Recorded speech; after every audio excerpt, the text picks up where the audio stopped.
when you have really faced with a problem of war, of famine, of death, of poverty and so on, you can't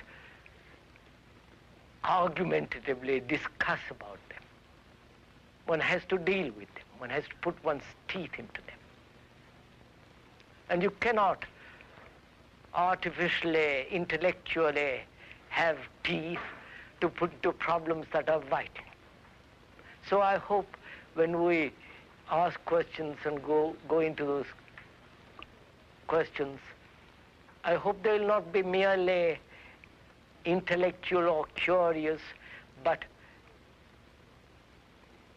serious enough to investigate for ourselves what lies behind these questions and their import. What is the problem? Hunger. Hunger, lack of clothes, shelter, all that. Now, how is it going to be solved? Not by a particular nation. As you and I can't solve the, if we went India, we couldn't solve it. No sovereign government is going to solve this. No Indian government is going to solve it. They can pretend, and they do. So, what is preventing the solution of this problem is nationalism.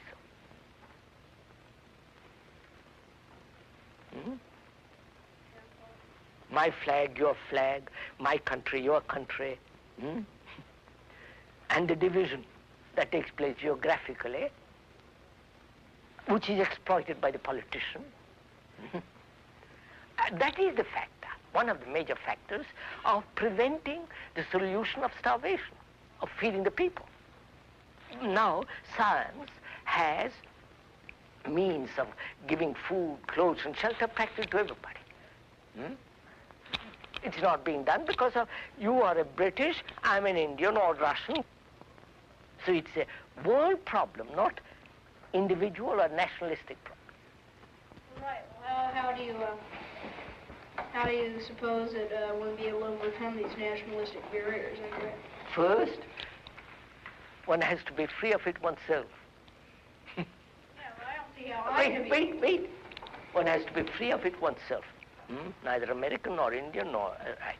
Then get up and talk, shout, do anything for the not for the little things, but for the major issues. Then perhaps you will sow some seed that will take root. Now, if every human being, educated, cultured, who is really serious, wants to solve this problem, he will do something.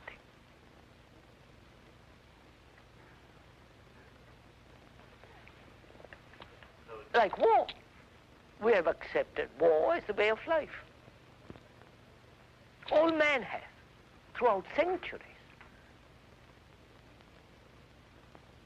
And to stop war, difference is concerned with the whole process of living as a human being. Then perhaps we'll be able to solve this question of war.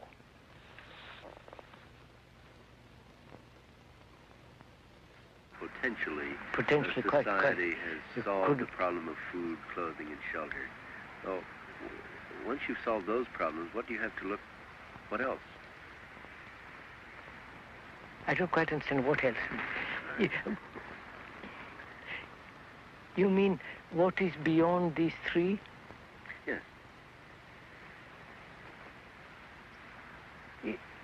So, what is man seeking, basically? He basically is seeking these three, because these are absolute necessities, whether California or India or Russia or anywhere else. So beyond that, he says, after satisfying that, let's seek something else. Let's go after something else. Is that the way to begin? Is it bread first and then the other, or the other first and bread afterwards? I don't know if you... I follow you, I believe. Yes. So, in getting bread, we get lost. We get superficial, we get caught in the trap of amusement and religiosity, you know, all that. But if we were seeking, not seeking so much, if we were after something more than bread and butter, in the more included the bread and butter, then I think this problem would never arise. What we are trying, during all these discussions and talks here, is to see if we cannot radically bring about a transformation of the mind. Not accept things as they are, nor revolt against it. Revolt doesn't answer a thing. But to understand it, to go into it, to examine it, give your heart and your mind with everything that you have to find out, a way of living differently.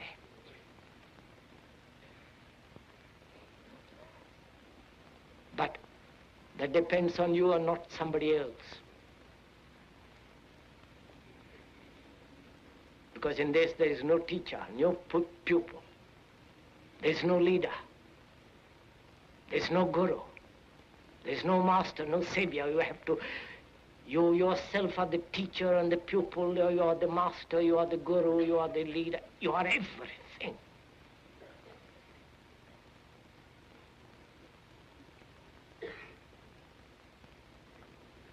And to understand is to transform what is. I think that'll be enough, won't it?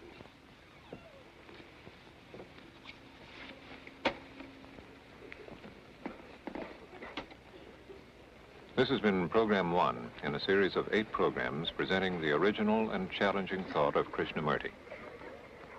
During the past 4 decades, in his writings and talks in Europe, Asia, and America, Krishnamurti has continued to explore the real revolution, a radical change in ourselves. Subsequent programs will be concerned with love, death, fear, and the possibility of a fundamental change in consciousness. The next program in the series is titled Observing Ourselves.